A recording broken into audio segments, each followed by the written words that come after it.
السلام علیکم ورحمۃ اللہ وبرکاتہ۔ ناظرین اکرام، مفتی عبدالہادی قاسمی موبائل ہیکر کا شکار، اکاؤنٹ سے 1.5 لاکھ روپے غائب، واٹس ایپ نمبر سے فحش تصاویر بھی وائرل۔ میرٹھ مدرسہ اسلامیہ عربیہ حسینیہ کے محتمم مفتی و قاضی عبدالہادی قاسمی اس وقت ایک گھناؤنی حرکت کا شکار ہوئے ہیں جو کسی بھی طور پر قابل قبول نہیں ہے۔ مفتی قاضی عبدالہادی نے بتایا کہ 10 روز قبل کسی ہیکر نے ان کا موبائل فون ہیک کر لیا اور ان کے اکاؤنٹ سے تقریباً 1,60,000 روپے چرا لیے۔ یہ ایک ایسا دھچکا تھا جس نے نہ صرف ان کو بلکہ تمام محبین کو متاثر کیا۔ افسوس کی بات یہ ہے کہ یہ حملہ یہاں تک محدود نہیں رہا بلکہ پھر ان کے واٹس ایپ اکاؤنٹ بھی ہیک کر لیا گیا اور ان کے نمبر سے فحش تصاویر و مواد تمام محبین، متوسلین اور متعلقین کو ارسال کر دیے گئے، جو نہایت شرمناک عمل ہے۔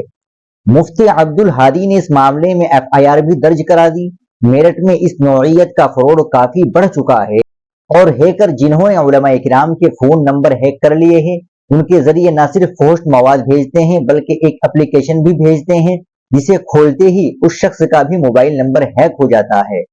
اس معاملے میں مولانا اشرف نے کہا کہ یہ انتہائی گھٹیا حرکت ہے جس کا مقصد صرف اور صرف مفتی و قاضی عبدالہادی قاسمی جیسے علماء کو بدنام کرنا ہے۔ مفتی عبدالہادی قاسمی کی شخصیت ہمارے لیے ایک مشعل راہ رہی ہے۔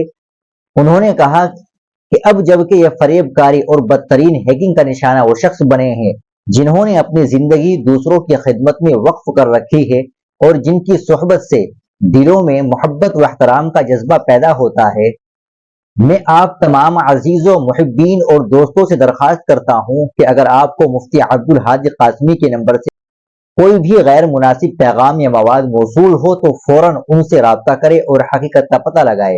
انہوں نے کہا کہ یقین رکھے یہ مواد ان کی مرضی اور علم کے بغیر بھیجا گیا ہے اور ان کا اس فریب سے کوئی تعلق اور واسطہ نہیں ہے۔ یہ محض ایک ناپاک حرکت ہے۔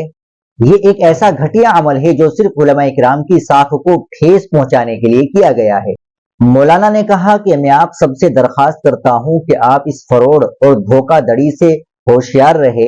ایسے ہیکرز اپنے جال میں آپ کو بھی پھنسا سکتے ہیں، اس لیے کسی بھی مشکوک پیغام یا اپلیکیشن سے گریز کریں۔